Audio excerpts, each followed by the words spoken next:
Hello, craft beer friends, and welcome to Season 10, Episode 6 of Tap to Craft Podcast. I am Denny Luce coming to you from Boise, Idaho, and my partner in craft, the dog whisperer, and my favorite Florida man from Tampa, Florida, Mr. Chris McKenzie. How are you doing tonight, Chris? And why don't you introduce our guest? I absolutely will. So I'm doing fantastic. And I have the privilege to introduce our fantastic guest this evening, Mr. Chet Brett, who is the founder of Brewing Kindness. Chet's organization. What's that? Cheers. I want to get a sip in. Oh, okay. I thought you said something, Denny.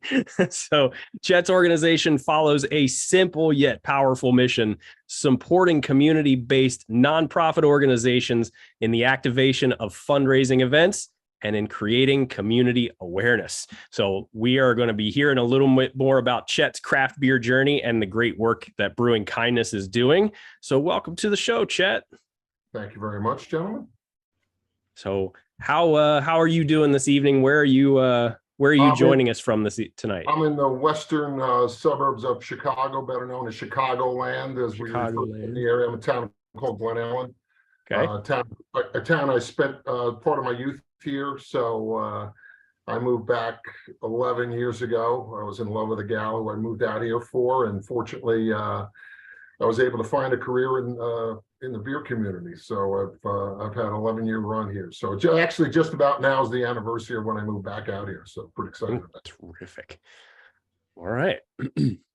Well, Denny, what about you? How are you doing this evening? Well, I'm doing great. It's Monday, so everyone knows Mondays can be a little bit drag coming off of a nice, relaxing weekend. Although it's a little bit rainy here in the Boise area. I guess winter is coming, but yeah, it's a Monday. But I was looking forward to learning about Brett. Oh wait, Chet. Wait, Brett. Yeah, Chet Brett. Chet Brett. I knew I was going to do that all day. I was trying to say your name to make sure I didn't say, because whenever we have people that have like two first names, I get confused. But yeah, I wanted to learn about Brewing Kindness because we're all about helping others, and we like to hear about people helping others. So I'm looking forward to our conversation. And what's in my glass tonight? I'm drinking a local beer from Swede Brewing called the Naked Sunbather. This is a GABF gold medal winner for brown ale category back in 2019. And this is one of my favorite beers from Swede. I grabbed a 6-pack and thought I would drink one on the show because I don't know if I've drank one on the show before. So I thought I'd celebrate Swede's gold medal winner. Chet, what are you drinking tonight? Well, I'm about to crack it. I've been working on something else along the way, just get started. But this is from our friends at Imperial Oak. And it's called Crank It Dank. And it's obviously a IPA. It's got a little, we'll see in a second how it pours. So I got a glass here from another brewery I've been associated with, Church Street Brewing. Cheers out to them. They're actually about to celebrate their 11th anniversary. I started right as we opened up. So, oh my God, it smells delicious. I've had it before, but you know how you get that nice, delicious. Well, then I'll jump on the bandwagon too, because I'm drinking an IPA as well from Belching Beaver. Oh, their nice. Phantom Bride, which drug this all the way back home from Nevada just to make sure I could have it on the show. It doesn't sound like a Florida beer to me. It certainly isn't. So Belching Beaver is out of either Oregon or Washington, California. Yeah, it's one of those places. And Chet, this was a beer that I got to try back in like 2018 when I went out to Las Vegas to visit our corporate office for about a month. And I grabbed a hold of it. And every time I go back for any continuing education, I always grab it up at my favorite beer shop in Las Vegas. Good for you. That's nice. It's nice to have a beer that you can kind of go to and be nostalgic about, right? Well, that between that one and all the other ones that I brought home with me, I'm going to be nostalgic for a good couple of weeks. Oh, good. All right. Well, now we got introductions done. Let's get on with the show. But before we get started, I always want to let anyone new listening to Tap to Craft podcast know what we're all about. We are an educational podcast focused around celebrating all things craft beer because we want to assist you, our listener, along in your craft beer journey and adventures. And you are listening to episode 240, and we're recording on Monday, October 2nd, 2023. We are live on Facebook, so if you'd like to join us during our recording session sometime, you can do that on the Monday prior to release at 8:30 Eastern time, typically. Today we're starting a little bit later to make it easier for Chet to join us, but yeah, 8:30 Eastern on Monday before release. And as we already mentioned, this episode is going to be focused on learning about Chet's craft beer journey, as well as finding out more about brewing kindness and what that's all about. So, also, you can count on some great conversation as well. Chris and I would like to thank our Patreon supporters because this episode is brought to you in part by our satisfied Patreon supporters like Mike Allen, Bill Schlemmer, Kevin and Amanda Argauer, Mike Blanchard, Tara Carlson, Jim Kutzel, Alex Fuchs, and Mark Reedy, who are our virtual producers, and Tom Byrne, Jeff Seiler, Johan Halberg, Chad Lamassa, Mark Church, and Eric Groundley, who want to buy us a virtual beer. If you enjoy the content we provide, we invite you to support the show by toasting your host or buying us a virtual beer, or even becoming a virtual producer. You can explore the options on our support page by visiting patreon.com/tapthecraft. Okay, Chet, are you ready to be put on the block? Because sure, why not? We're talking about beer and sense of community, so.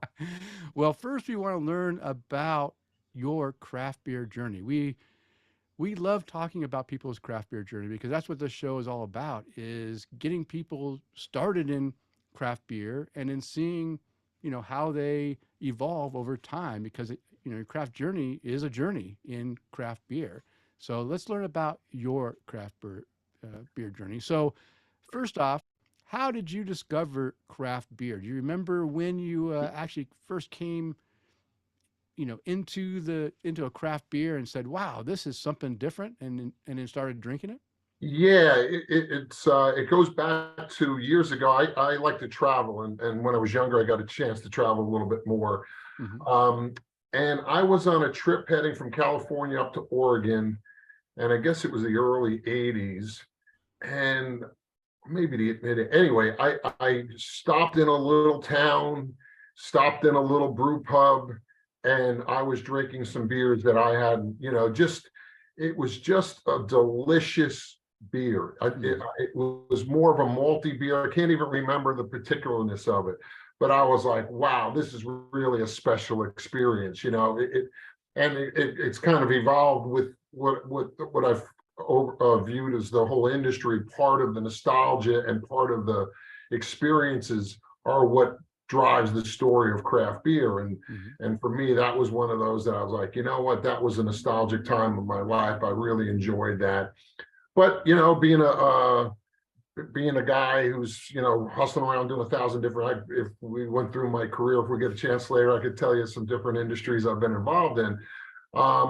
It wasn't necessarily focused on craft beer, but I was living in New York and I had a bottle of Arrogant Bastard. Oh, yes. And when Stone had that one out in New York and I got it in a bottle shop, it was the precursor to a bottle shop. It was a liquor store that had great, a beer distributor that had great craft stuff. And I was like, wow. And then fortunately for me, I was living on the Upper East Side of Manhattan. A good friend of mine, Sam Merritt, who was working at Brooklyn Beer at the time, and now he started this organization called Civilization of Beer, where he gets into the very nuances of training beer at the highest level.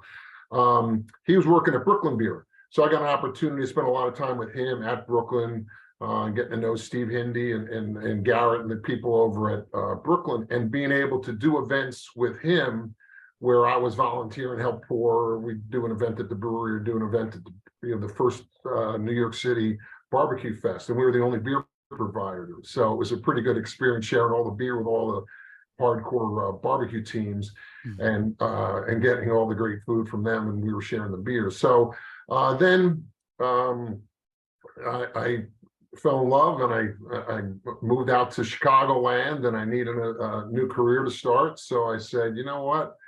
I think I got a pretty good understanding what's going on with beer, and didn't know a soul out here in the industry. So I, did a little research. This would have been in 2012.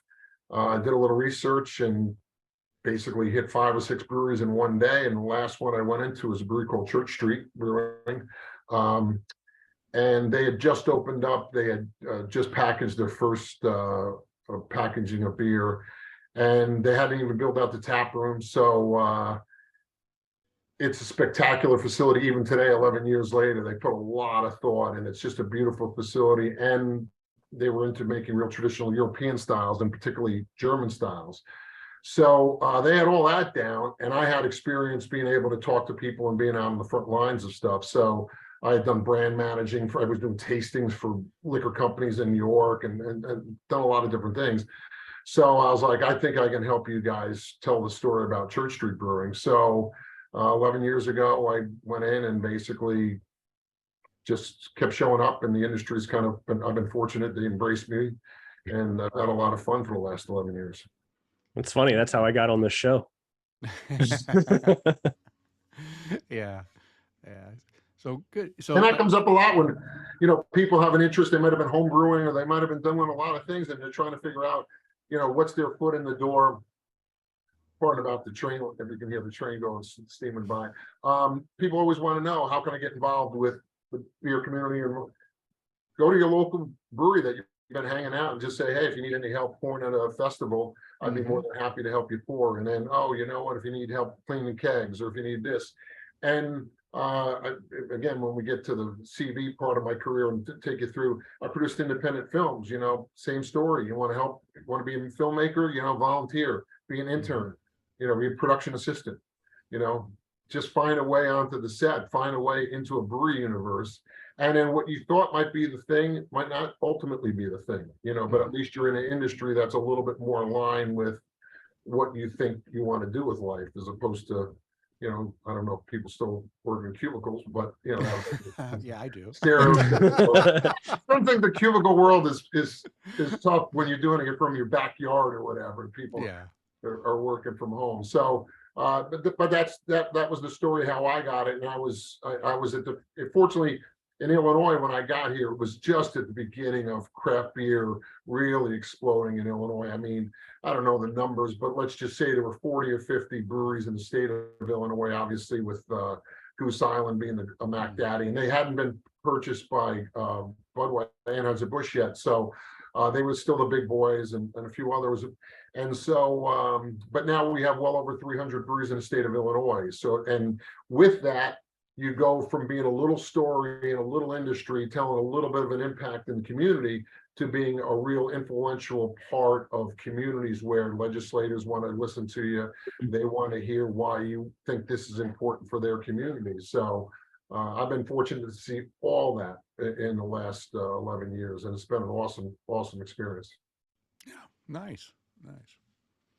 Well, that's a heck of a way to get into an organization, community, lifestyle. I mean, like you said, just ask to volunteer. So you were kind of talking about a beer that you didn't necessarily remember the name of, Chet. Do you think you have a gateway beer that got you into craft beer? Not so much, but I hung out in one of the greatest bars in America. Unfortunately, it's no longer there. The owners own a couple other places in New York City. It was called the Banshee Pub on the Upper East Side of Manhattan. And my buddy Sam, who I talked about earlier from Civilization of Beer, he lived right around the block, and that was our go-to, and it was our go-to for years. And they had Brooklyn Lager, so I drank a lot of Brooklyn Lager there. And then from also having a tie into Long Island, Blue Point was big. They hadn't been bought by Anheuser-Busch yet at that point either. And they had a beer called Toasted Lager. And that was another beer that was rock solid. They also had Optical Illusion and a couple other ones that I really enjoyed. But then those were the ones that kind of established. And that gets to part of what I think the challenge is with the craft beer industry is we got to get more consumers into the craft side without overwhelming them thinking it's all about talking about the hops. We want people to just drink a product that we care about because it's from our community and it tastes good, and not worry about being in this esoteric, diatribe of linguistics about trying to describe the smells. I mean, that's awesome. That represents a very important part of the culture. I don't take anything away from that. But at the same time, we've already got those people. We have to get the rest of the people. And that's sort of why the sense of community that a brewery offers and being able to taste people. At one point, I would have argued I would have tasted as many people in Chicagoland as anybody, because besides doing all these festivals that I had done along the way and tastings, I was doing in-store tasting. And you get to really see people's, for lack of a better word, ignorance on the industry.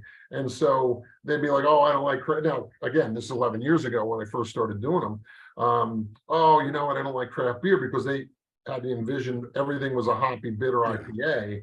And you're like, whoa, whoa, whoa, whoa. But then you'd also meet people who go, oh, I used to hate IPAs. Now that's all I drink, you know, because it's something that's going to break down the palate on an easier drinking IPA. And boom, that's going to get somebody, because the aromatic effects of a good hoppy beer, it's very rewarding, you know, and that's sort of part of what you have to do. But you can't have that as being the only factor, because that's just not going to, you know, there were 3,000 breweries maybe in the United States in 2012.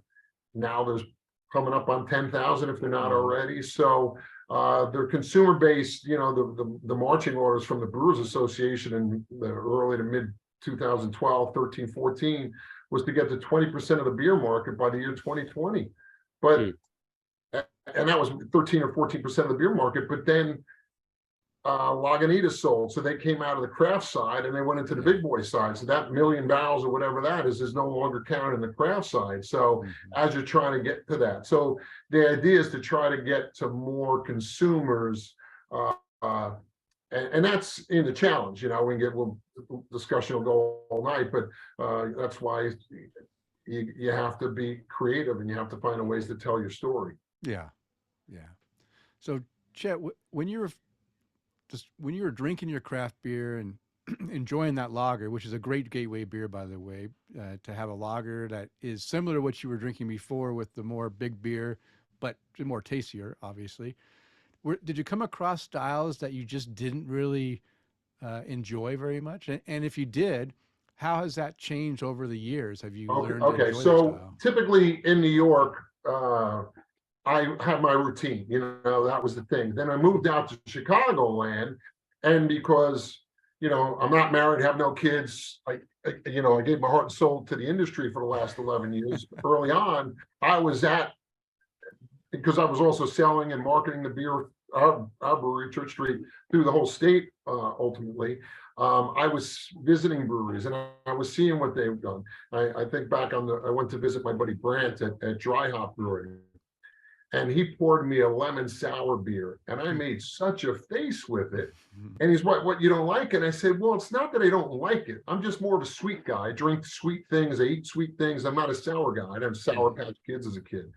But then you drink it slow. You appreciate it. You're like, all right, I might not have 4 of these, but you start to appreciate it. You know, there was a place, maybe it's called On the Beach in Venice, out in California. And they had a Hefeweizen that at the right time of day, at sunset and a big glass and everything else, that was as good a beer, even though that's not typically one of my go-to styles. But you get to a point where a certain style, a certain time of the year, a certain thing goes, hey, some of the bigger, heavier pastry stouts, you know, it's a little slower for me to get super stoked about, but for the most part, you know, and I enjoy, you know, Illinois, we've done really well with our hazy New Englands over the years, but I'm slowly migrating back to the go-to, the good, crisp, clean West Coast IPA. So yeah. I mean, you do have Revolution Brewing in Chicago that is like, they do that all what you just said. They do all of that and good, and they do it really well too. Yeah, they are I think probably still the biggest brewery in Illinois now, and they got a great team of people. Yeah, they produced a lot of brewers that have moved on to other locations. It's really a company that's been appreciated in Chicagoland very much so, and it's nice to see that people around the country appreciate what they've been doing too, because they do a great job. I mean, it's awesome. Yeah, I've enjoyed that anti-hero I would hold up to any, that's a good one. Legacy beer from Bell's, or all the reason breweries have a signature beer is because by default that's the one that keeps being executed properly, and that most certainly is one of them. Yeah, for sure. It's definitely a good one.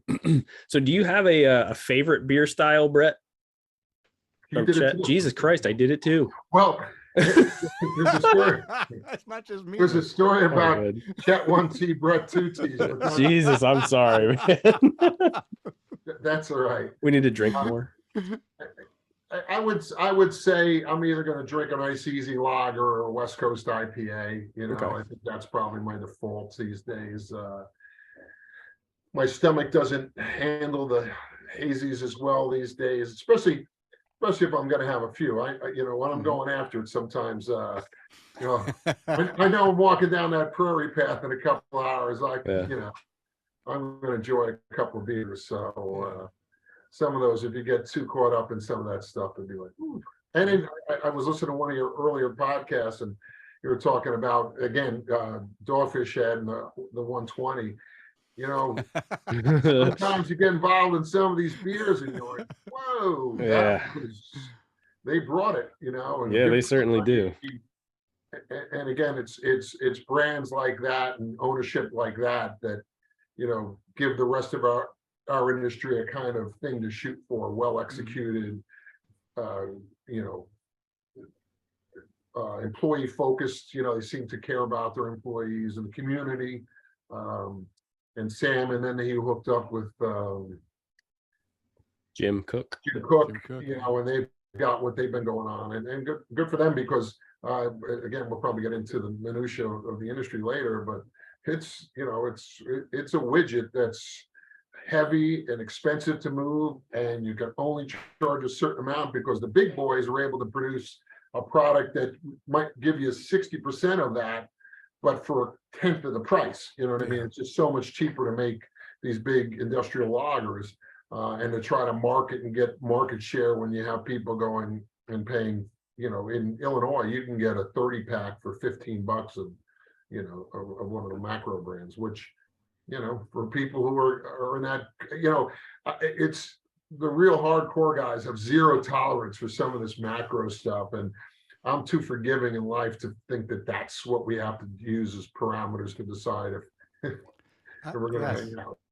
Sometimes you just need to enjoy a beer that you enjoy. And, I've been known to go, my macro beer of choice is Coors Banquet, the original. Sure. Because it's just an easy drinking, and it's something that I drank growing up, and I appreciate it for what it is, and it is made well. Of the domestics, in my opinion, it's the one that I enjoy, that doesn't have, weird taste. Like, I'm not a big Budweiser, any of the Budweiser brands, Busch brands. I just don't like that style of lager they make. But the Coors Banquet is a little bit smoother, a little bit of sweet, but not too sweet. And I can just sit that back and drink it and enjoy it. And it's almost like drinking a craft beer to me. So yeah, I do partake, just because I just, like you said earlier on in the show, sometimes we just want to sit back and not analyze what you're drinking, just enjoy that you're having a beer, right? Whether it's a Hefeweizen that may not be your preferred style, or a Coors Banquet. Okay, so in your 40 years, Chet, of drinking craft beer, is there a brewery or a beer style that kind of went away like the dodo bird, and that you would love to see come back? Either one, a style of beer that's no longer brewed, or a brewery. Okay, so well, I think everybody will lament the passing of Anchor Steam, but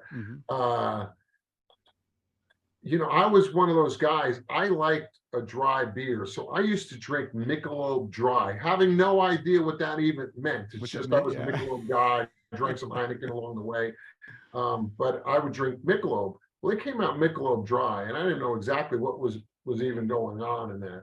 But that was a beer that I was like, oh, and then it went away. That was, the Japanese had brought in their versions of the dry beer, and I guess if I was that nostalgic, I'd take a run through them just to see if that still is on my palate as a style. But that was one for sure that I really liked, and I was like, you know what, that's pretty good. Yeah, you're not the only one, because I think our last guest, Mike, he had a beer that was similar to that went away. I think that he missed. It was a Michelob beer too, right? It was the Amber Bock, wasn't that the Amber Bock? Yes, yeah. It was the Amber Bock. Yeah, another one that he enjoyed. So, but yeah, I agree, and I agree with you with Anchor Steam. I enjoyed Anchor Steam beer. I didn't drink, every so often I would grab a 6-pack of something, Steam beer or the Liberty Ale or whatever Christmas I felt like. Beer. But the one beer I never failed to grab a lot of is a Christmas holiday ale. Yeah. I love that beer. And when I first heard that they were going to, that they were basically cutting back production and only distributing in California, and they weren't going to even brew the Christmas ale again, I said, well, that's a mistake, because that's got to be their biggest selling beer by far. And I was disappointed in that. And then when we learned a week or two later that they just decided, to close it down, that was I was happy that, okay, maybe they got to cut back and they'll be able to survive, and maybe in the future they'll start to expand a little bit. And because I'm close enough to California that I might be in the loop to get some of their beer, but it's unfortunate that they decided just to pull the plug altogether, because that is a historic brewery that was resurrected, years ago to stay active, Sure. and now it's finally passed on. Yeah, just for people who are, Fritz Maytag. I mean, he's a guy that, that story is always going to be there, but without that brand still being in the market, that it would be a little bit diminished, which is a shame, because a lot of people's gateway or introduction to craft beer was beers like that from out there, Yeah, well, certainly was. So, Chet, at this moment, are there any breweries or brewers that you admire or provide you with kind of like, I don't know if you would call it inspiration, but folks that you look up to? Yeah. In the brewing world? Yeah, for me, because I'm so close to so many of the people in the industry at all these different breweries. I've got a rooting interest for pretty much all of them. That's a good point. That's a good point. It's tough to kind of pick stuff up. I mean, in Illinois, the ones that people have been talking about nationally deserve that attention. I'd heard an earlier podcast, you guys had a hop butcher on, and obviously people have heard about Microphone in Phase 3, and our buddies down at Workforce in Plainfield, which is one of those communities that you'd be like, Plainfield? But Brando and Amanda and their team, the Jakes and the team that they put together down there, are making some of the greatest beers in the country, and it's in a little town called Plainfield. And so, but they won again at JBF, and they won at Fobab typically every year. More up in Huntley and Villa Park, and they got a new location in Bartlett. So those are the ones that get a lot of attention, but again, rightfully so. There's typically the beer industry, keep you honest, you can get a little bit of attention for a couple of releases or a couple of publicity events or something like that, but you better bring the goods, and each one of these breweries really has their own identities. I mean, I mentioned Microphone before, but Mike, he's a hustler, man. When he was building out his brewery, he brewed with a lot of different breweries. He threw himself in the community, found out what he wanted to do. He's got a music background. He understands branding. He still appreciates branding. He still appreciates making good quality beer. He appreciates family, community.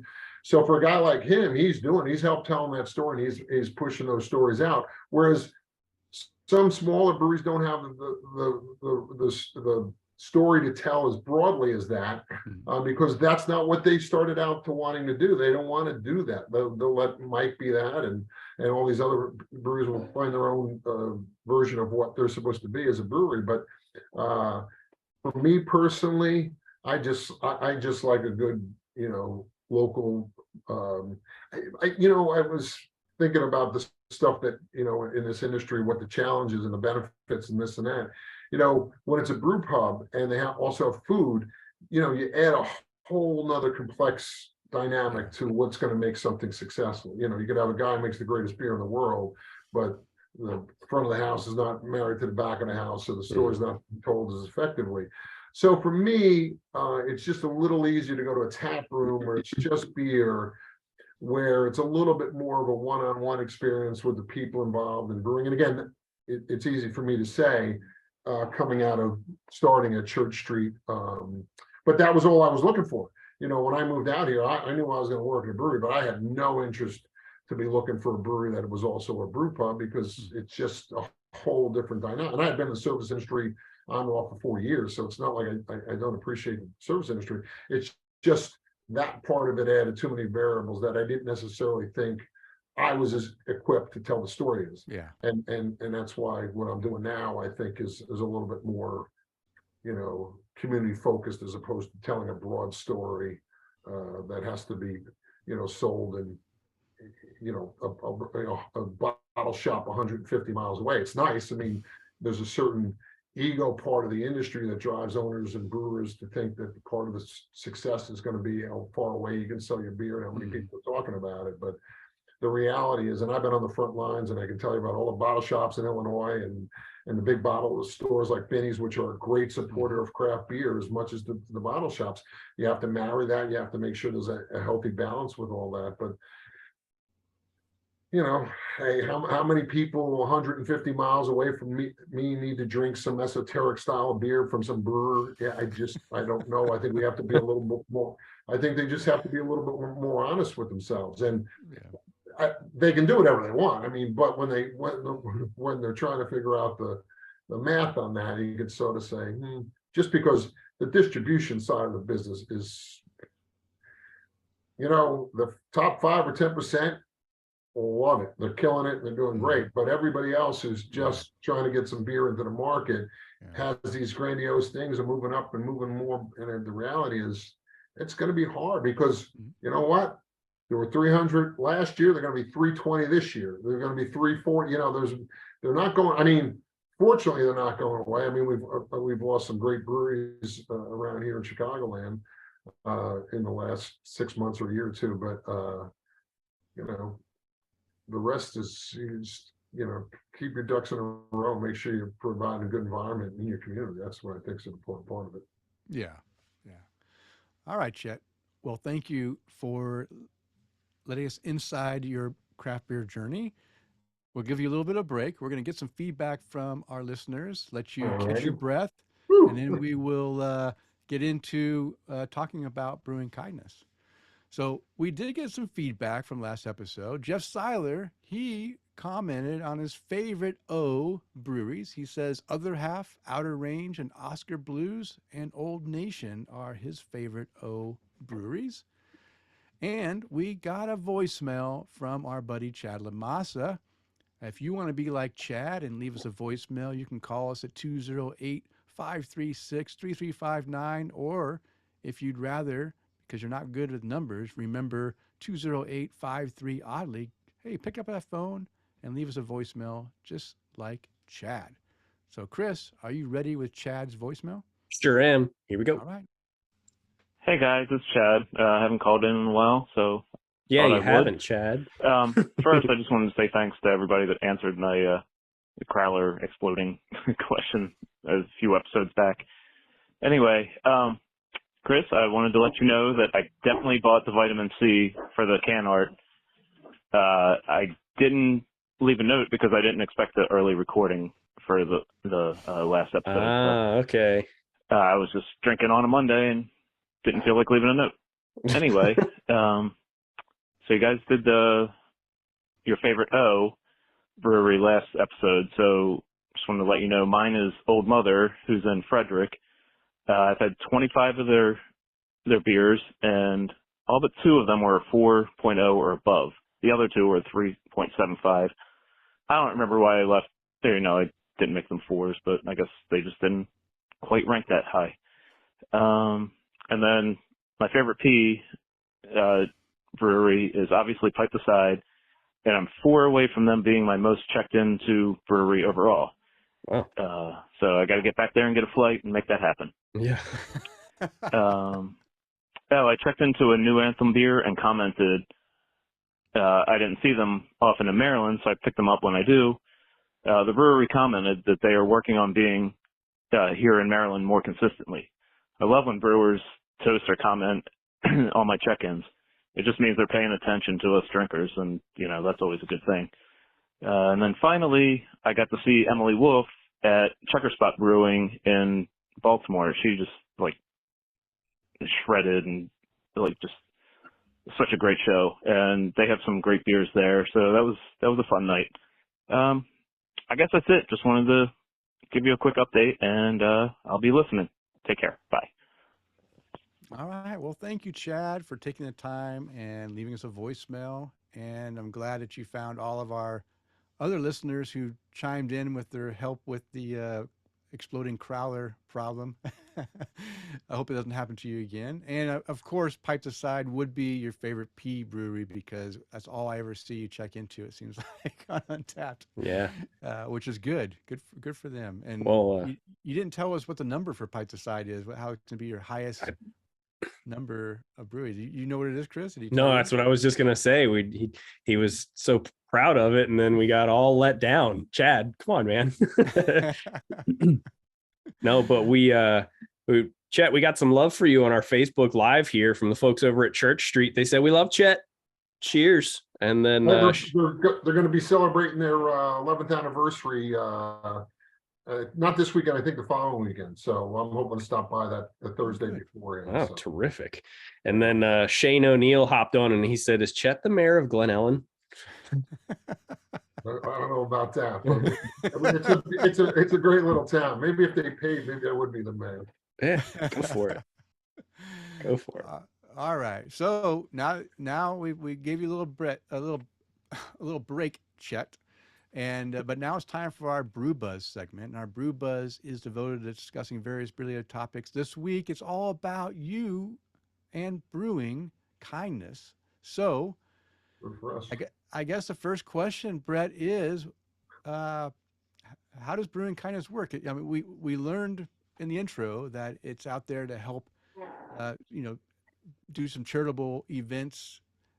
So getting back to the idea of telling the story of breweries, right? So one of the unique things I think breweries represent, and I again saw in the last 11 years, the sense of community that a brewery represents, and how it almost became like the country club of the the teens or whatever it was, that people could go to a place and people have opinions about animals and kids at breweries. I love them both, and I'm pretty forgiving about stuff. So, but if a family is going out on a Friday and they can pick up a couple of pizzas or maybe a food truck's at a brewery and they're outside and the kids are running around and having fun and the parents are able to sit, relax, have a couple of beers, So the idea with Brewing Kindness, there's a great documentary series. There's two different seasons called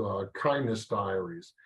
And I had seen this, I had come up with my idea for Brewing Kindness, but then having seen this, and if anybody hasn't seen it, I wish I could we'll figure out how to put a link on it. Okay. But this guy, Leon, goes around the world quite literally, and figures out ways to bring kindness and positivity to really random travel experiences, and it's just a remarkable experience. So I realized, if we can do some version of that with beer. So the idea is that I go to a different brewery.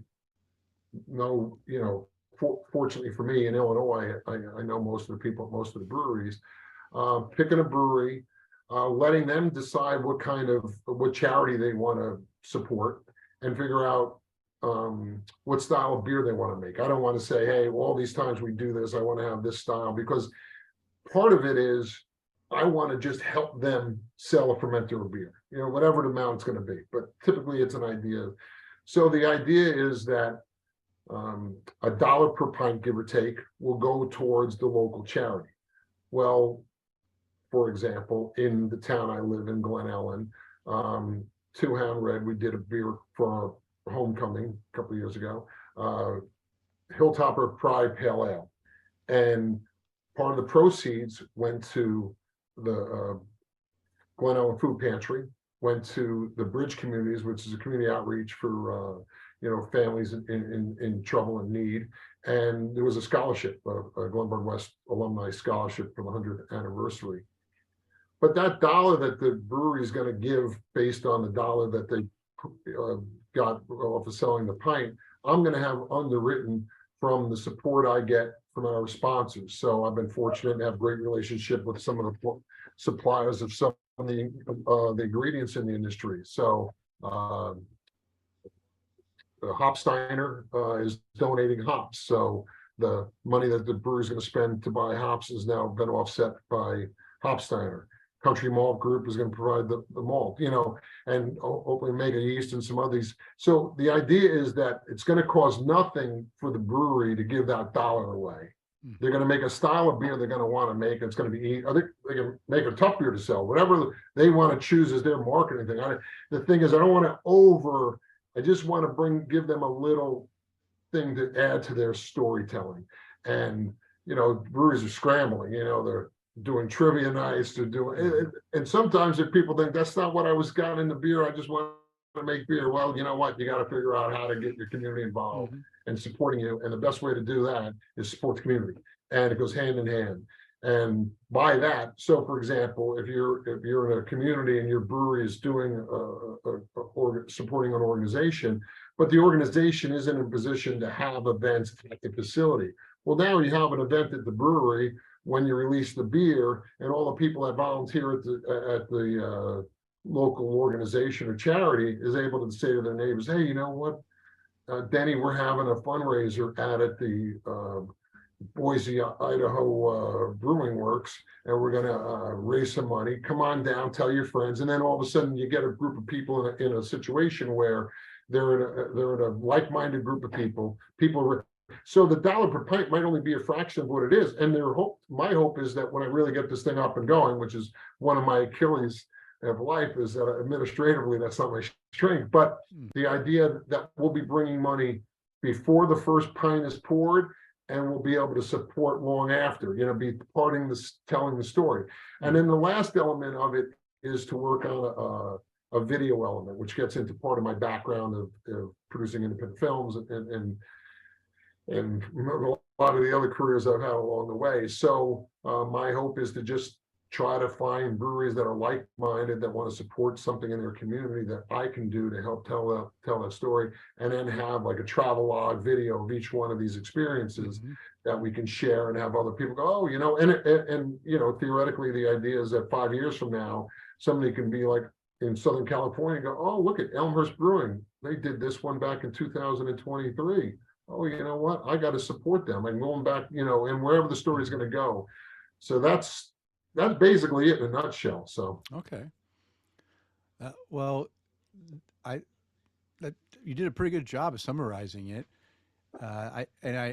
You answered some of the questions that I had already, as far as how, like, sponsors and how, and what basically what the cost is for the brewer, or to do this. So I like the idea that you are bringing this opportunity to the brewery. And I'm assuming now, do you have breweries coming to you, or are you strictly going out? For me, it's a matter of, I don't want to say how hard do I want to work, as much as it's a lot about time management for me. I mean, I have a lot of hang time, but I do also have stuff that I'm like, okay, what do I want to do? Where am I going to be? Like last year, I've been fortunate. I get to spend some time down in Florida with my goddaughter, and I had to fly up to Chicago for a couple of days just to brew a beer and then to fly back down and do it. So that was a situation where that's just what we had to do to make it happen. But the beer turned out great. I was glad I could do it. I was glad I was able to do it down in Florida. So for me, it's a lot of been beta testing. If anybody ever listens to this and checks out the link, I wouldn't even typically share it, but I really got to start putting myself on blast a little bit and making sure I'm a little bit more accountable. But get people to say, okay, what can we do to help? How can we make this happen? What are we going to do next? And I'll be like, okay, we're ready to go. So that's sort of where we're at. So yeah, that's kind of one of my questions is, what help does Brewing Kindness need? Like right now, if you can put out a call for people that have skills that you need to help you out. Fundamental web help, that just something that for somebody who can hit a couple of keys and do this and do that, is effortless. For me, it's like when in administration and me come together, it's a challenge. So that would be one. Now down the road, when I'm more lined up, I'll have a QR code and they scan it and they can, I've been fortunate again, spending so much time in the community. People are like, what are you up to? Well, I'll be able to share a QR code where they can click the link and all of a sudden give $5 or give $100, whatever. And that's going to be part of the seed money that I'll be able to bring into a brewery even before we brew the first batch of beers. So it's still a matter of, if anybody listens to this and is watching this or anything, wants to reach out to me directly, because like we said earlier, some people who love the beer industry at a certain point in their life and success where they don't necessarily have to work so hard. Maybe they've raised their kids, their husband golfs and they want to help do this, or their wife does this and they want to do something, but they're not sure what they want to do. If they want to reach out to me and say, hey, Chet, this is what I think I can help to do. Because for me, a lot of the pieces are kind of there. I just really have to ramp them up.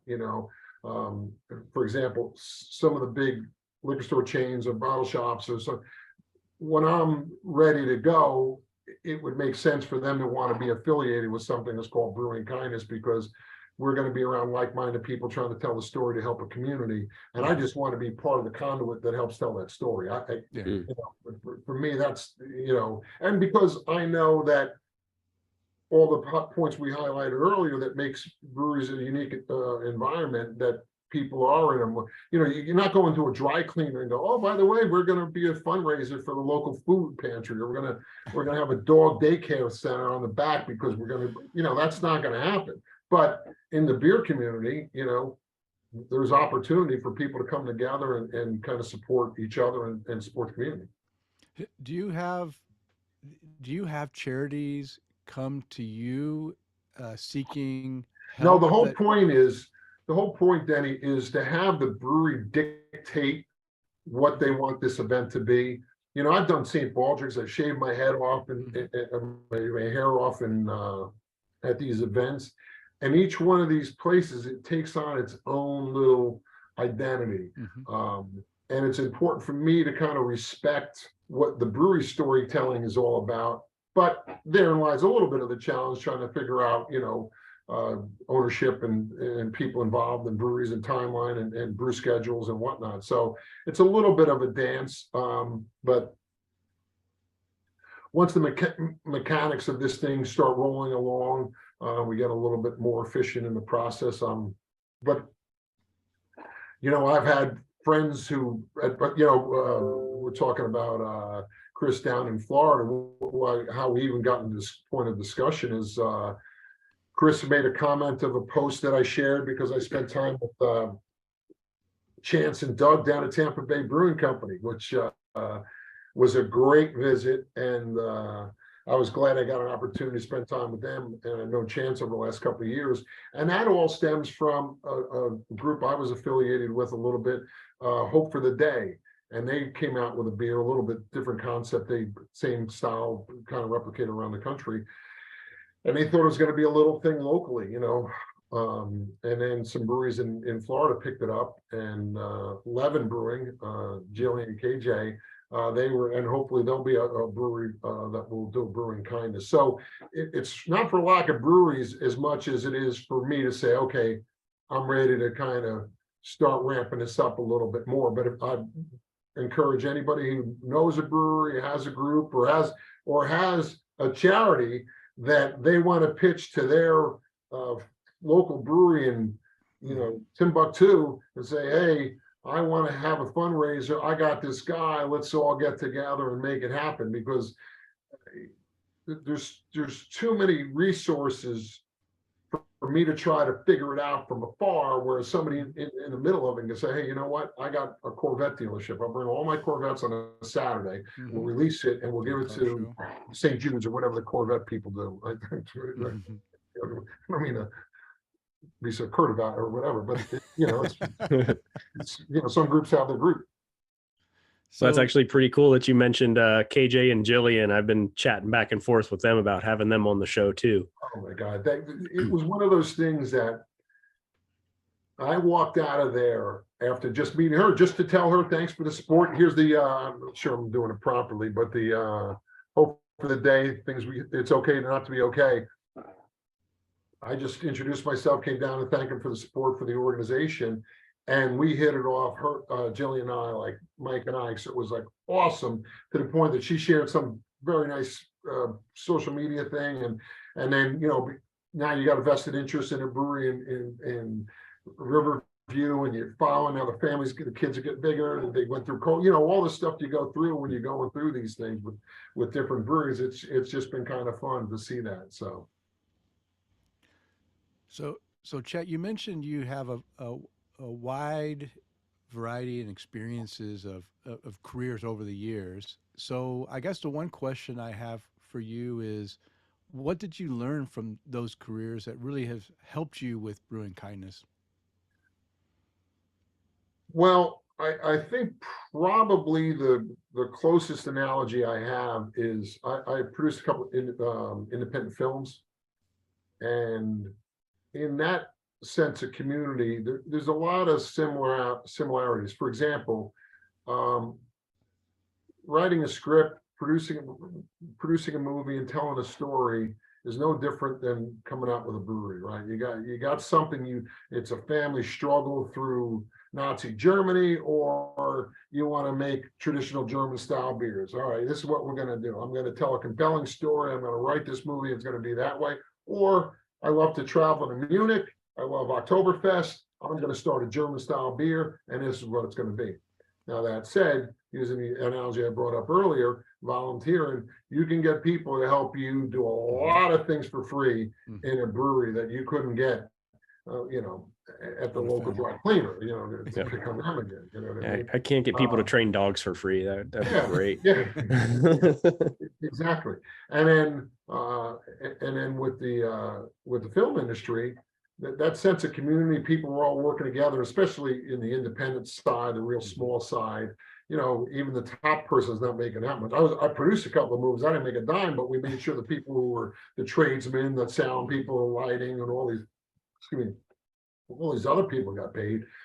My part was always the last part, which never bothered me, because for whatever reason, not that I have money, it's just I never figured out how to chase that part of the story down. But it didn't take away from that's not why I was in it. Listen, you're not getting the beer industry to be rich. That's not part of what you're out there doing. And in the film industry, if you really want to cut your teeth in it, you got to really be willing to sacrifice. So that's a big part of it. But I'm also a brand guy, so I as much appreciate Richard Branson than I do John Hall. And John Hall is one of the great gentlemen of the beer industry. He's just great for Illinois, great for Chicago, great for beer. But Richard Branson knows how to tell a compelling story about his brands, and to try to figure out that balance and what's going to make people excited about beer, and then specifically craft beer and specifically whatever, breweries we're trying to. I tell people all the time that, when I was a kid, nobody ate raisins. Raisins were the last thing. You traded that, took 10 raisin boxes to get one Milky Way, right? Yeah. Well, then heard it through the grapevine, the California Raisin Commission got together, and then everywhere you went, they made icons and dolls. Everybody was heard it through the grapevine, and raisins were being eaten all over the world, right? Well, we need that kind of experience where the stigma of being craft beer is muted a little by the experience of drinking a fresh product that's produced in the community. Now, if I had the answer, we would have figured this out 11 years ago. But part of that is trying every day to tell it in whatever way you can. And then, fortunately, collectively, giving back to the community is not something unique Brewing Kindness came up to. It's really going back to some of these other organizations and the Campfire Forest Fire. I don't know what the final number of that was when they got all the breweries around the country to brew a beer, and that money went to that. So it's there. It's just trying to figure out, how do we do it that we grow and not just hold our little slice. Mm-hmm. Yeah. No, I understand that. You definitely, I enjoy we raise our children, and we always did volunteer work, food banks. We'd go to our church and we'd bring in the homeless, that families that couldn't have anywhere to go, and we'd bring them into the church, and we did all that stuff, and it really builds up a feeling that you're helping and you're hearing people's stories and stuff. So, similar to, if somebody has a passion, charity, and they want to try to raise money, it's a great opportunity to say, hey, I've got this charity and I've got this brewery that is willing to work with us to be able to raise some money to fund whatever this thing they might need to fund is. And I think that's a great. And it really is one of those win-win-wins, to quote a Friends movie, that there's no downside. The brands, the suppliers that are able to donate the product to help make the beer, they can't support the communities enough. It's just what's going to make sense for them. Cutting a blank check doesn't do anything for anybody. But if all of a sudden they're supplying grain, or they're supplying hops or yeast, still haven't figured out how to get water down. Some people have to figure out how to get. But if all of a sudden they're able to tell their corporate story by saying, hey, we're proud to be sponsors of Brewing Kindness, and then the brewery is like, hey, listen, the cost of making this beer is nil, and now I got a whole new group of 200 or 500 people that are going to come in and support that because they're affiliated with the food pantry or the dog pound or whatever the organization is. So it's just a matter of figuring out. And again, getting back to the film analogy, I could produce a movie. I was pretty comfortable producing a movie. Like, we made a movie in New York, a couple of movies in New York City. I was the guy making the movie there.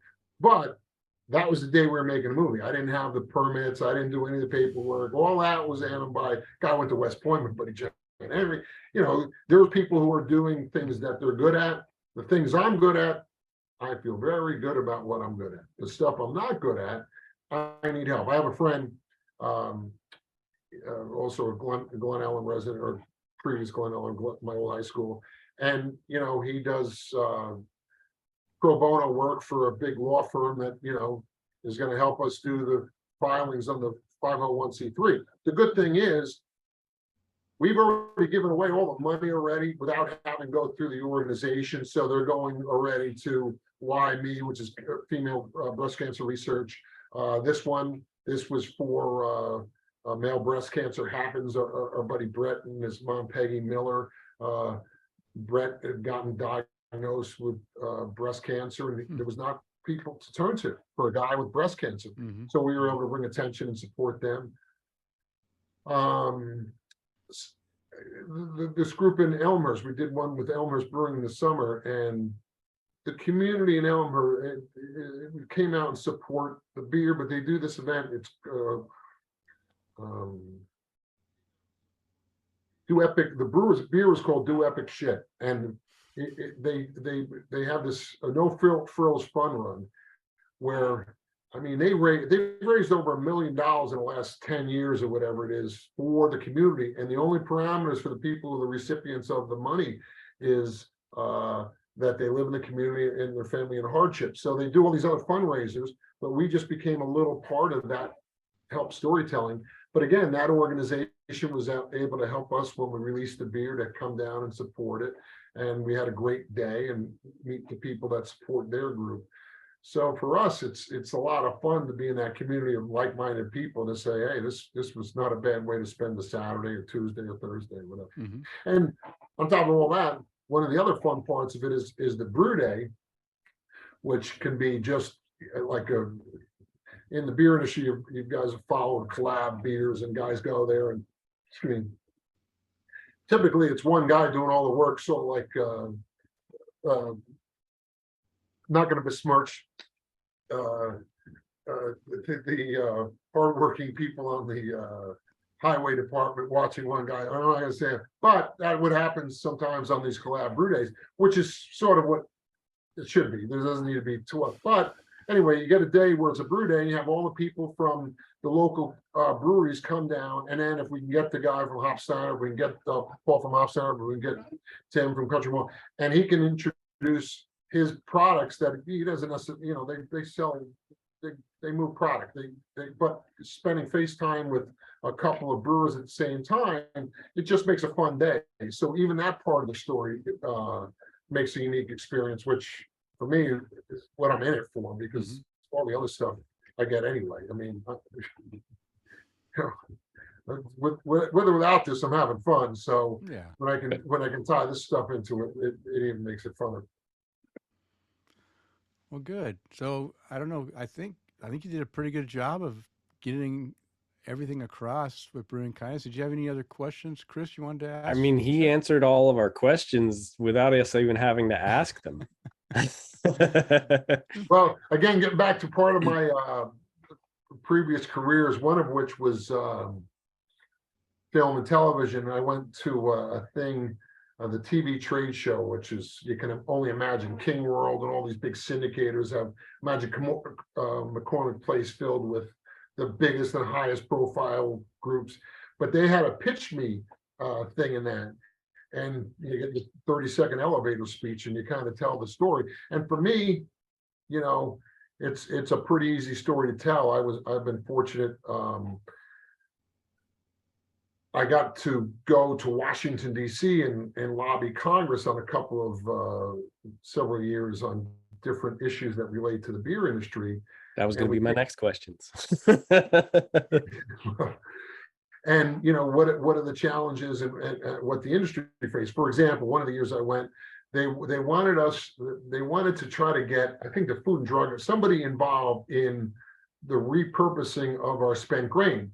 Where we, for example, Church Street, we were very fortunate that we had a farmer, and they were able to pick up. And Church Street's got a big brew house. You know, they produce a lot of beer at a time. So the 30-barrel brew house, there's a lot of heavy, wet, spent grain, which if you're not finding a place where it's going to go into a landfill, and there's all the costs and associated with the taking it, you know, and that's one of the things about the beer industry, try to be green. Mm-hmm. So we were, well, legislators try to figure out where we got to protect people, maybe and they're like, well, you can't just give away that. You have to dry it out, package it, and then well, the whole point of it is now lost by doing that. Well, that was one of the simple things you kind of fight, and that story went away. But one of the things that actually mattered was the craft beer industry pays, or at the time it was $7 in federal excise tax per barrel. Mm-hmm. Everything in the beer industry's barrel size. Mm-hmm.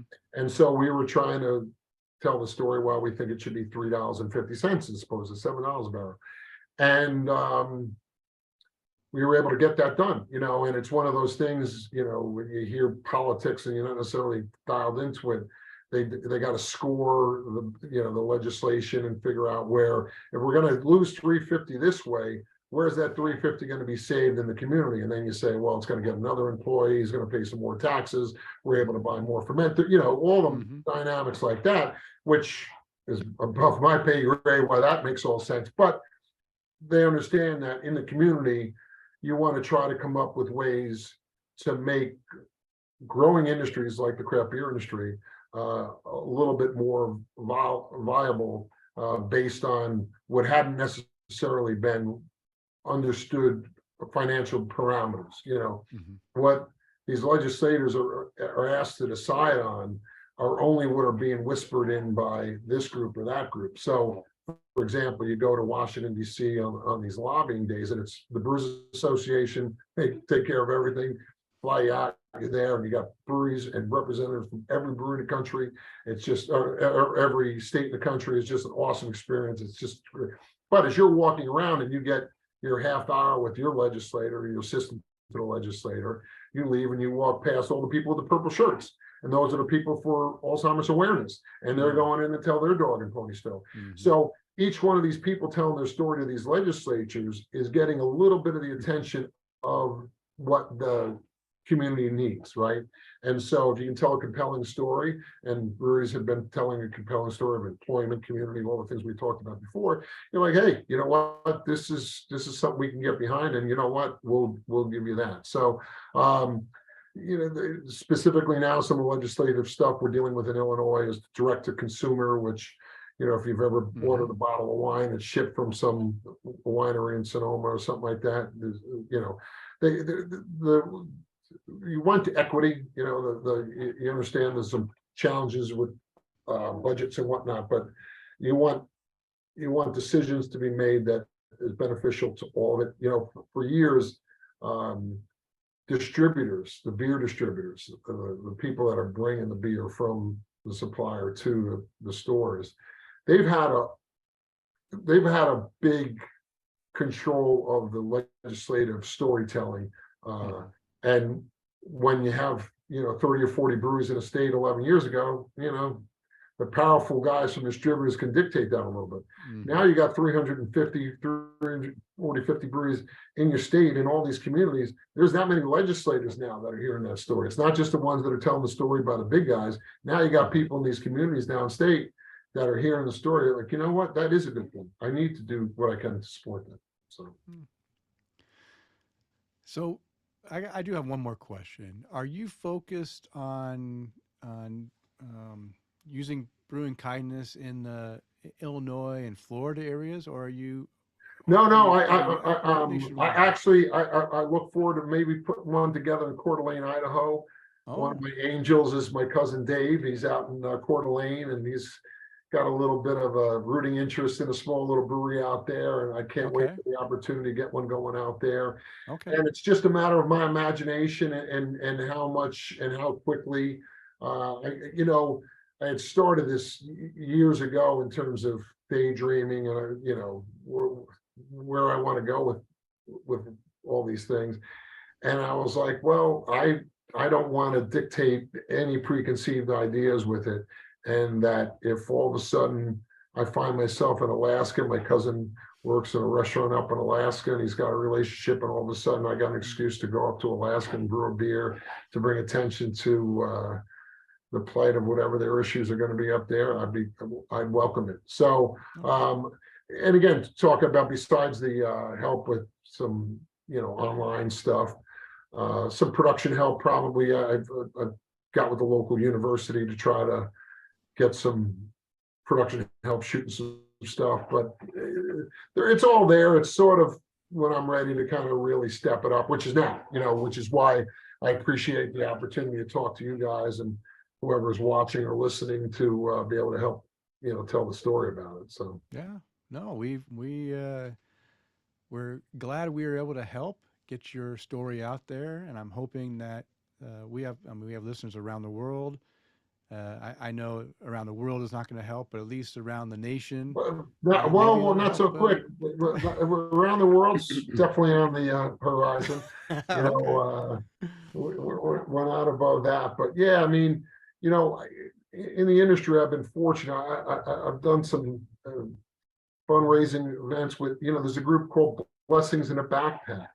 It's a group that needs attention. We didn't do a brewing kindness thing with it, but something that I got exposed to where, some of these kids in really impoverished communities in the inner cities and in the rural areas of the country, except for the government breakfast and lunch, they don't eat. So when they go home on a Friday, they might, so they get a backpack, and in the backpack, they get food and everything else so they're fed through, I've built many a backpack at the food bank here. So you know what I'm talking about. I know exactly what you're talking about. Operation North Pole. I mean, these kids who have gotten these horrific illnesses aren't going to get to Christmas. So they do an event to raise money to have these kids celebrate Christmas and July, whatever it is. You know what I mean? And you're like, oh my God. So for me, who's had a pretty fortunate life, I got to figure out how to take some of the good fortune I've had and figure out who else is in a position to kind of help other people, help tell the story about other people. No, that's great. That's great. Well, Chet, I really appreciate you coming on and talking about Brewing Kindness, and I hope that we are able to help you grow and maybe even get you some help in those production needs that you need, website, just even going and trying to arrange for some corporate sponsors to provide the materials in other people's local areas would be helpful too. So we have a lot of brewers that listen as well that might be able to help with. If you're a brewer, you want me, I'll come. I'll do it tomorrow. I run it. I'm a procrastinator, but a good friend of mine, Mac Dowdy, he had once told me back in the day, it's like, we procrastinate, but just means we can do it when we need to get it done at the end. You know what I mean? You got to get done real fast. So I'm ready to get some stuff done some real fast now. I'm in a situation where I've got my travel hopefully for the year behind me, and I can make the next couple of things happen in a positive way to help some other folks out along the way. Okay. Would you like to give out some contact information? So if you've seen this, if you can somehow figure out to get directly affiliated with me, obviously reach out to you guys and you can pass on your contacts. But I'm Chet Brett on social media. BrewingKindness.org is for lack of a better word, a beta. It's not an interface that I'd be like, because theoretically, if it was all right, people click, all of a sudden give them $1,000 and all of a sudden be like, oh, that was, I'm not so worried about that. I might be kicking myself in a week and be like, oh, I could have done it. Anyway, the idea is that anybody wants to help try to figure that out, reach out to me. I guess, I'm trying to think just social media, I think, or Brewing Kindness. I think there's a way to contact me through that. Okay. Or brewingkindness@gmail, I think is an email that I have also. So hopefully that's most of the stuff you need to know. We've definitely put your website up on through this live feed that we've got going on too. And like Chet said, if you guys want to get in touch with him, let us know. If you don't find the website or anything like that, reach out to us. We'll point you in the right direction so we can get you in touch with him. Appreciate that. Thanks. Well, Chet, we're gonna finish off the show with a couple of things that might bore you. You're more than welcome to stay with us, or if you, No, I know how you guys like to get into the weeds on some of the nuances of this stuff, and I just appreciate your time, and I appreciate the attention we're able to bring, and not just Brewing Kindness, Why Me, which is the breast cancer research, the male breast cancer happens, the No Frills Fun Run, the food pantry in Glen Ellen, and any one of these breweries, and support your local breweries, get out there, help tell the story, be in the community.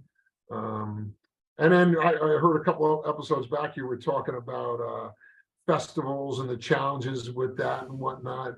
And it's tough to fully appreciate the math on breweries to realize that, we would, breweries would love to have staffed brewery personnel at all the events around the country and whatnot. But the reality is it's hard enough to make it with what you got. So But that said, it gives you an opportunity that if you do have a favorite brewery and you want, real quick, this guy Dennis, who used to help us a lot at Church Street, you love the guy.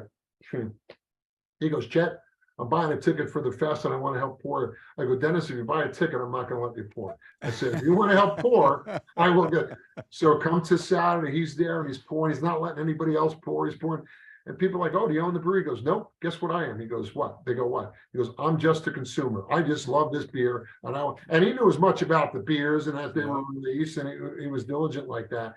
And that authenticity is what the whole industry is supposed to be about. And that's one of the unique things that we're able to offer and bring to people, which is a pretty good thing, because sense of ownership in things beyond your own family, and your kids might be done with softball or baseball or activities, but if you have a sense of community based on your relationship with your local brewery, that's about as good as it gets. Yep. Yeah. We find a lot of fantastic relationships even with Tampa Bay Brewing Company. I mean, we've had those guys on here before, and I've poured at events for them and done recording at events for them. And Marker 48, who's in Spring Hill, we've chatted with those guys. I mean, we were talking about chatting with the folks over at Levin. I mean, and all of that, I really think it all came from just going, well, hey, can I pour beer at your event? You need help? Sure. Like, how can we reach out? And literally that we're talking to you today because one of us reached out and was like, hey, you need some help? We're happy to help. Well, I appreciate it. And listen, when we make the beer with Levin or Tampa Bay Brewing or one of them down in the Bay Area down in Florida, Chris, you'll have to be a very active part of that. And hey, when we do one up in Boise, we'll do a home and away series. We'll do one up in Boise also. Yeah. Well, I'm always happy to get my hands dirty. I spent a lot of time in food service, so I have no problem getting in there to do that. And you might have to show me the alligator community that you watched a previous episode. You were talking about gators and stuff like that. Yeah. Well, my furry ones. I'm not quite a city slicker, but some of that. We got a great park right down the street from my house. You can see all the alligators you want to. And I usually have my furry 4-legged alligator in here, with me, but he's crashed out in his kennel right now. But yeah, it's a good time. It's whether you live here or you don't. I still get a big kick out of seeing them. All right. Well, thank you very much, Chet. I hope you have a fantastic evening. And my pleasure, guys. And thanks again for the time. And I will catch you guys down the road. All right, Chet. Take it easy, and thank you again. Good night. All right. Well, I did that seamlessly. I got him took him out of there. Look at that. Nice there we go. Would you like to go back and hit us up with our Untap the Craft segment? Let's go for it. Am I still in there? Yeah, I am. It's still ready to go. I might have to hit refresh. Okay. No, I'm good. Okay. While you do that, I'm going to step away and use the restroom. You know what? I think that might be a good idea for both of us. We're going to take a quick break. We'll be right back, and we'll talk about Untap the Craft.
Look at that. We've been doing this for so long.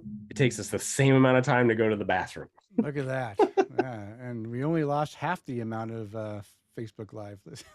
Yeah, that's okay. It's okay. It's the end of the show. But hey, we didn't want to end the show without having our Untap the Craft segment, because we know how many of our listeners love this. So, Chris, why don't you go ahead and check out what our listeners are drinking according to Untapped? Well, I mean, I'm finishing up. I know it's not even gonna show up on here, but Moose Drool. Oh, finishing that. I should have brought. I don't know if I have a Moose Drool left. Do you have any Cali Cream and Cream Ale? I do. I have some, not in my cooler, but down in the thing. But I do have the Oktoberfest from Big Sky Brewing. I do have this beer on air every season. Oh, okay. Okay. And I got a 6-pack of that. And I have a beer that I will be talking in our new and noteworthy. Ooh.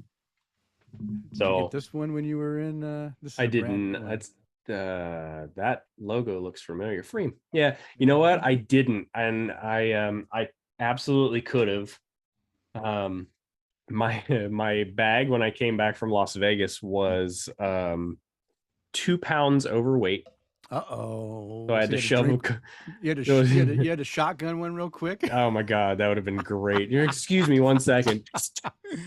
It was Vegas, so it's okay to drink wherever you want in Vegas. I shoved a bunch of stuff into my carry-on, just a pair of jeans and shoes and stuff, and I was like, okay, we're fine. Too. I've done that when I've been overweight on beer.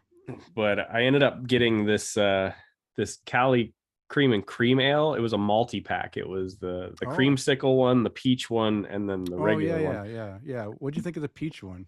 I don't think I've had it. So okay. I checked into it. I don't remember if I've had it yet.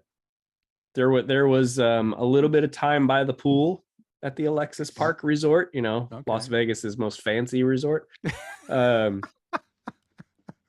the south end of the strip. That's right. That was pool number 3. It's where the cool pool is.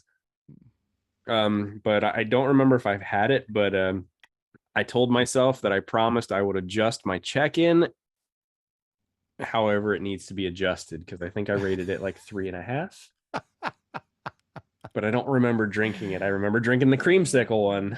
The creamsicle was good. That one was good.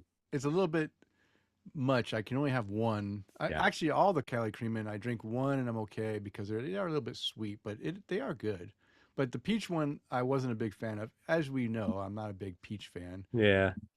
Well, I was checking into a couple of them before we started tonight, and I did see that one, and I went, do I remember liking that one? Yeah, I don't. But it was fun. I'm glad I was able to bring some of this stuff back. You were having a good time on the side of the pool. Yeah. Between that, or if I was walking somewhere to go get dinner, I was, just carrying a beer with me. Yeah. So we're going to do our Untap the Craft segment. And remember, if you want us to read your check-ins, make sure you follow me on Untapped at MCK1345, and we'll read your check-ins usually 24 hours prior to our recording time. So we're going to start with Mr. Matt Knight.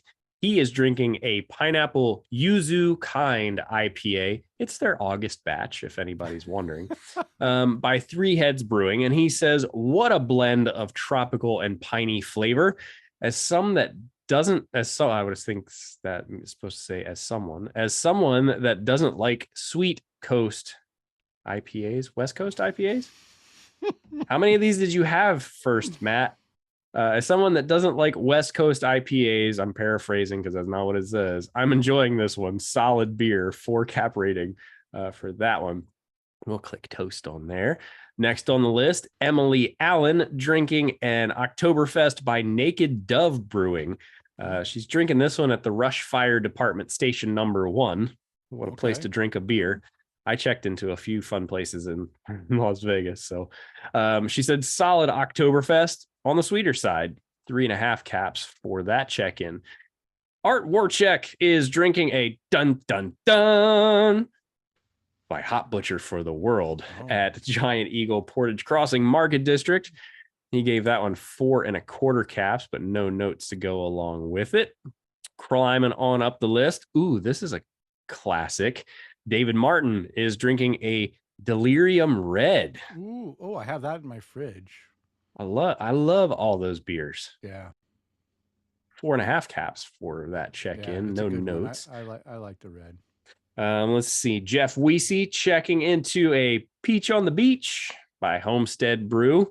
A nice, easy drinking fruited sour with just a hint of peach in the finish. Drinks like a Berliner. Excellent brew. Cheers. 4.5 caps for that one. Drinking that one out of his Melvin Brewing glass. Oh. I like this glass too, Jeff Seiler. He's drinking a Pils Mafia by Thin Man Brewery. Delicious Pilsner and the perfect beer to celebrate Buffalo's dominating victory over the Dolphins. I have to read this because of what it says. Go Bills. 3 3/4 cap rating for that one. I don't follow football. I don't root for either of those teams, but one of my good friends is a Bills fan. So I think Tampa. No, who played against? Oh no, Dallas kicked the crap out of the Patriots. Yeah, they started. So that I did see last night, and it was funny because right at the end of the game, there's Bill Belichick standing on the sidelines, just arms crossed, and it said his biggest loss, like his biggest gap in the score in, what did it say, 29 years or something like that. Gosh. Yeah, was like, that was a brutal day in history for him. Yeah. All right, next on the list, Eric Gronley checking into an epic day by Forgotten Star Brewing. He said, super tasty hazy IPA, soft, citrusy with some pine notes as well. Supports ALS. Can't go wrong with a beer that helps give back or provide awareness. 4.25 caps to go for that check-in. Back to Mr. Jeff Weesey, drinking out of his Melvin Brewing glass. The Mind Haze Citrus Cyclone by Firestone Walker Brewing. Oh, I haven't had that one. Well, better get on it. Citrus Cyclone. Your FOMO is going to kick in and you're not going to get to try it. He said an awesome citrus hops bombshell, medium body with a big citrus hop finish. 5 cap rating to go along for that check-in. Way to go, Jeff. Continuing his check-ins. Jeff Weesey, yeah. Continuing the check-in streak from the only person that left us a voicemail for this week's show, Chad Lamassa, and he's drinking It Came From Maine. It's Connor by Lone Pine Brewing Company. He said thick and hazy, super hoppy, goes down way too easily for a 10.3%er. Whoa. It's a triple IPA according to the front of the can. Smokes. What do you get that one? 4.5 caps. Okay. Well, I've steered. We get Lone Pine here, believe it or not. Okay. And of the ones I've had, I've not been impressed, so I just don't buy them anymore. But maybe I need to step up my game and revisit, because 4.5 cap rating is a good rating. Yeah, that's not bad at all, huh? Yeah. And of course, because it's called It Came From Maine, I have to tag Connor Larson in that. It came from Maine. Came from Maine.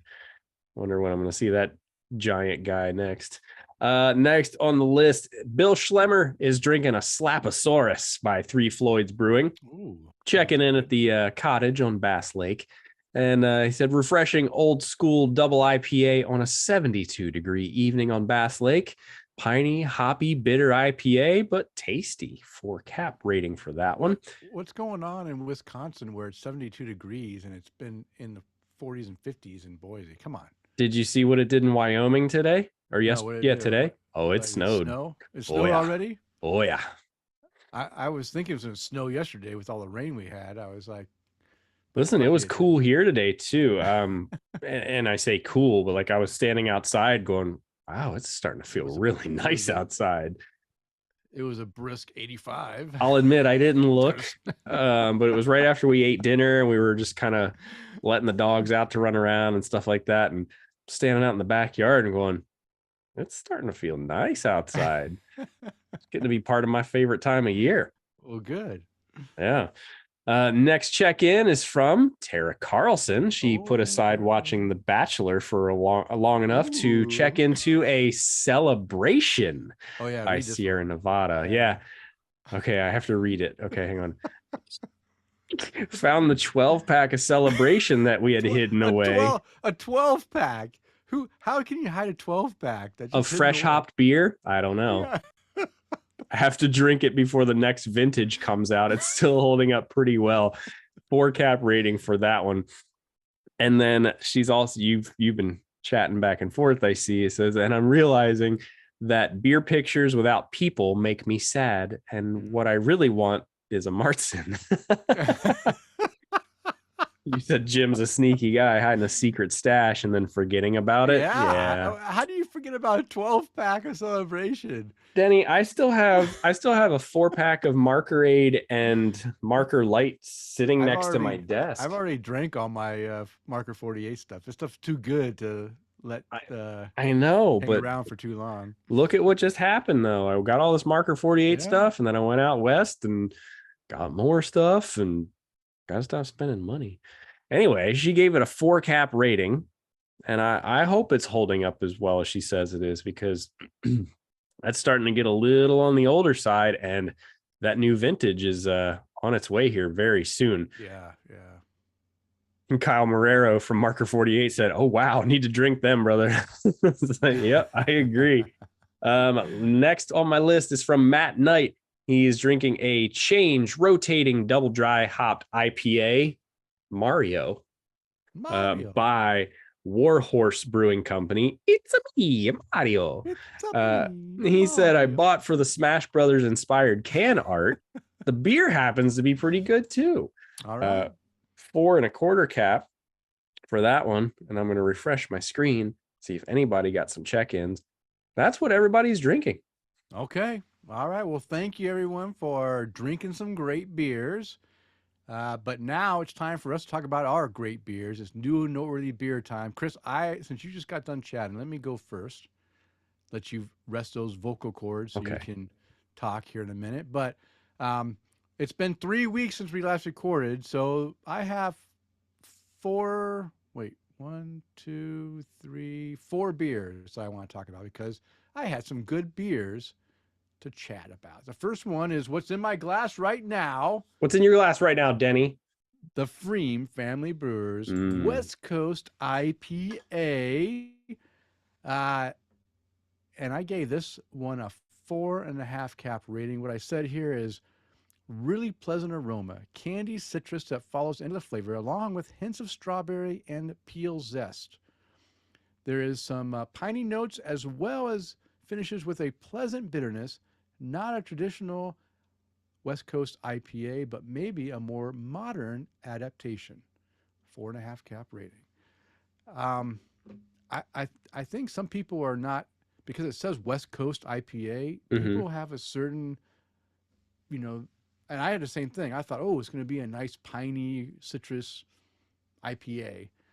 Reality is it does have some of that, but it's adding some different hops that are giving it some great flavor, a little dankness to it. I'm not a huge dank IPA fan. This has just enough that really makes me enjoy it. I'm almost done with my 6-pack. I'm going to go buy another 6-pack because I really like this beer. And I wanted to tell people about it, so it's on my new and noteworthy list. Next beer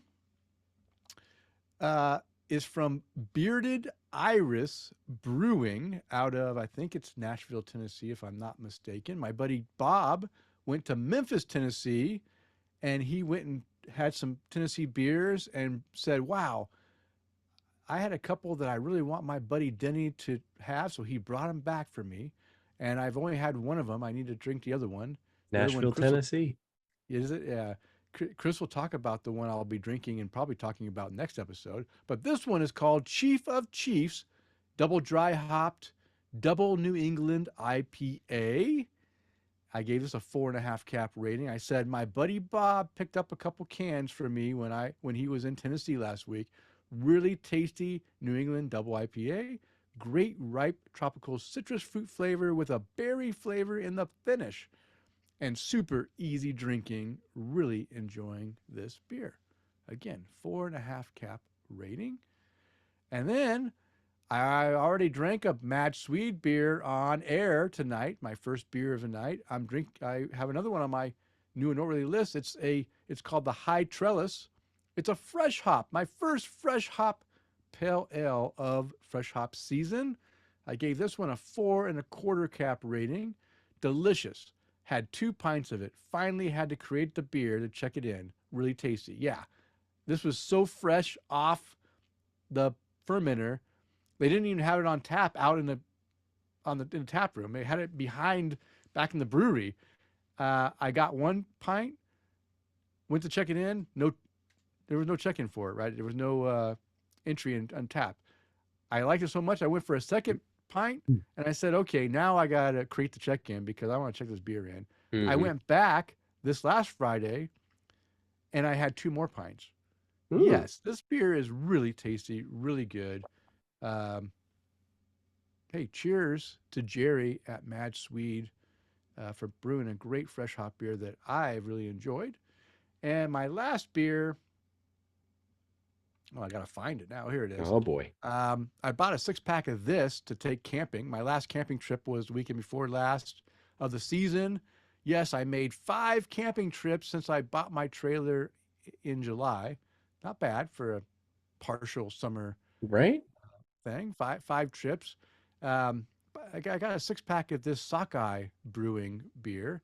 It's their Bravo single hop pale ale. Now again, they've been doing these smash beers, single malt, I'm assuming single malt. Maybe it's not. Maybe it's just a single hop. This one's Bravo. I'm not familiar with Bravo hops. And I thought, well, let me try it. These rest of these other ones have been pretty good. Most of them have been good. I've had like 6 or 7 of these different 1-hop wonders. I said I grabbed a 6er before heading out for the last camping trip of the year. Not very familiar with Bravo hops, but this is a very nice, slightly spicy flavor and mild bitterness. Really nice complement to the malt base of the pale. 4 cap rating. So those are my new and noteworthy beers. Chris, what did you drink while we were away? Well, Denny, who was your first beer from? My first beer was from pFriem Family Brewers. My first beer is also from pFriem Family Brewers. Well, there you go. And it was simply enough. It was their lager. And on my first day, I swear every time I go to Las Vegas, everything I talk about is when I was in Las Vegas, when I was there in Las Vegas, when I was in Las Vegas. It was their lager, and I went to my favorite beer store, Corey's. Oh yeah. It's about 15 minutes just outside of Las Vegas. If you guys ever go there, it's my favorite beer store to go to. Not only do they have some really great stuff on tap, but they've got a great selection of a little bit of everything. But I had a couple of these lagers that gave it a 4 cap rating, and it was just nice to sit there and relax and just watch people come in and out and not really even have to do anything. Just kind of goofing around on my phone. I was actually waiting for my hotel room to be ready because we flew in. You got early? We got in at about 10 a.m. Vegas time. And it was funny because I had 2 hotel rooms. The one that was ready first was for one of my trainers. So she was able to drop all of her stuff off. And I just went, all right, well, I'll just throw my suitcase and stuff in your room. And then, you guys can go out and do your thing. And then I was waiting for about 3 o'clock because that's when they told me, hey, your room will definitely be ready at 3. It might be ready a little early, but it'll definitely be ready at 3. So what else am I going to do? I'm going to go to Corey's. I'm going to have a couple beers and stock my refrigerator for the week. So I got to enjoy some pFriem Family Brewers beers while I was there. And then in one of the nights when I went out for dinner, I got myself, Denny, what was your second beer? It was from Bearded Iris Brewery. Really? My second beer was from Bearded Iris. No what do you know? Way. Yeah. Is there Attention Please? Nice. And Attention Please is, I believe, it is a double IPA. I'm waiting for Untapped to load back up here. Yep, double IPA. Gave it a 4 cap rating. And I'll admit, I had this. Where was I for this? Oh yeah, this was after we went to the baseball game and watched the Bat Dogs do their thing. And let's just say there were a few drinks ahead of this one. So okay. I was glad I was able to enjoy it with some friends while we were out and about. But anytime I can get bearded iris stuff, which, like I told you earlier, I'm pretty sure that we can get that here in Florida, but I just don't see it very often. So I took advantage when I can get them. So 4 cap rating for that one. Now, you and I don't have any more lining up after this one. Oh, wow. But I always say it's pretty impressive when 66% of our beers line up. That's right. Then the last one I'm going to talk about, you've had this one before. Yes. It's from Revision Brewing out of Reno, Nevada, called Hops in a Can. And I have never had this one. Denny, you've had it so many times that you've had it before the label changed. Oh. You had it in 2018, and it was kind of a graffiti looking label. Yeah. I think I have the can right here. Somewhere right here. Yeah. And then it has changed in in your most recent check-in for it. You said, hey, the label even changed, but really, really good. I didn't even realize this when I bought it. Triple IPA. Yeah. It's a triple. Something in the neighborhood of about 10%, if I remember correctly. Yeah. 10.5. Very easy drinker for 10.5%. Yeah. So grab some Revision. And I also had to grab another one from Revision that I didn't put on my check-in list because I don't think I've had any of them yet. Reno AF? Or was it Reno? Or was it? Yeah, it should be Reno. I can't remember. Yeah. I think I have that can here somewhere too. I can't pull it out in No, I know. Yeah, no, so Reno I had before. The one that I got was Vegas AF. Oh, really? So I completely blanked on that one. I thought it was so this is a completely different beer. I get to check into a whole nother beer now.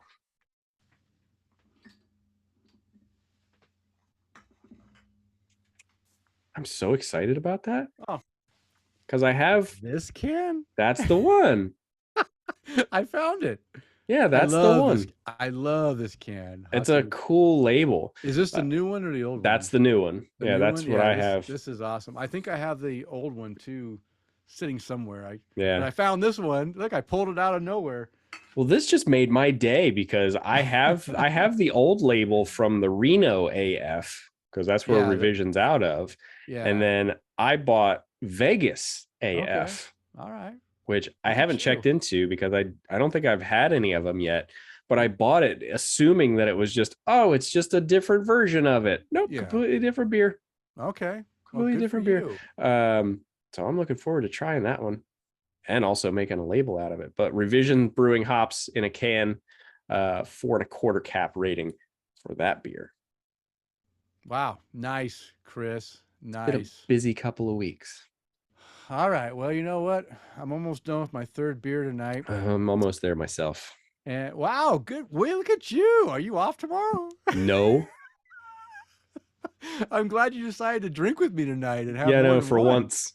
Yeah. I'm free in with you. I'm good. Yeah. I've got good. Yeah, I've got this last little bit of my West Coast IPA from pFriem Family Brewers. But before we do that, Chris, why don't you go ahead and raise a glass to some people you like to raise a glass to tonight? Most definitely. So I want to raise a glass to Mr. Chet Brett. Thank you, sir, for joining us this evening. It was awesome chatting with you a little more and learning more about brewing kindness. I'm glad we can get on here and help spread the word about your awesome organization. So it just kind of plugs people into that craft beer community a little more. And I also want to raise my glass to a couple of folks and say happy birthday, Kyle Marrero, if you're still on here with us. He's on Facebook Live with us. He and I have been bouncing back and forth with some Facebook comments, but it was his birthday yesterday. And again, sorry I couldn't get out with you yesterday and have a beer. 29 or younger? I don't know. I think it was like 25, 36, 25. I don't know, somewhere in there. I don't know. I can't remember. Right? Okay. Yeah, we're all mentally children, you know that. But I know how old Matt Helmer is. Yeah, well, then happy birthday, Matt Helmer, because he was the next one on my list. He said 34. So I was close. 34. Wow. Yeah. Wow. Yeah, Florida keeps us looking young, Denny. Yeah, it must be that salt air keeping you all looking fresh. It's all that spring water he lives next to. Spring water. He's up there. He's up there around the springs. But yeah, happy birthday, Kyle. I hope it was awesome. And then also listener Matt Helmer, happy birthday to you, sir. I hope you had an awesome day. Half century, my buddy Matt. Is it 50 for him? It's Matt-tober was yesterday, the beginning of Matt-tober, and he's 50 years old. Okay. Well, happy half century birthday for you, Matt Helmer. And Denny, who would you like to raise a glass to? Well, I raised a glass to 3 people you just raised a glass to, as well as our Patreon toast of the night. Welcome back. Mark Reedy has come back to Patreon. Thank you, sir, for your support, and cheers to you. And of course, being a former serviceman, I want to raise my glass. Thank all those who have served and who are currently serving in the U.S. military services, protecting our freedoms. I hope all those who are deployed are able to return home safely very soon. And Chris, why don't you go ahead and raise a glass to our sponsor? Absolutely. We want to raise a glass to the folks over at Tin Tackers, the provider of sweet metal beer signs that will make your walls happy. Tin Tackers has a vast selection of embossed aluminum beer signs, perfect for your garage, home bar, or man cave. They have the biggest selection with the best prices. And they also have a mini Tacker of the Month club, where you can get cool things like this. Yeah. A club just for craft beer lovers who collect tin tackers. It's a surprise in your mailbox every month. Make sure you visit their website at tintackers.com and use the promo code TAPTHECRAFT at checkout to save 10% on your entire order and to let them know we sent you. All right. You can find the beers mentioned on the show in the show notes located on the show post at tapthecraft.com. And it is last call. Oh, and Chris just downed the last of his beer. It's time to bring this show to a close. We want to thank you for downloading and listening. We ask you to please tell a friend. And of course, subscribe on your favorite podcast app. And as a reminder, we release a new show every 2 weeks. Now go out there and spread the good word of craft beer. Cheers. Cheers.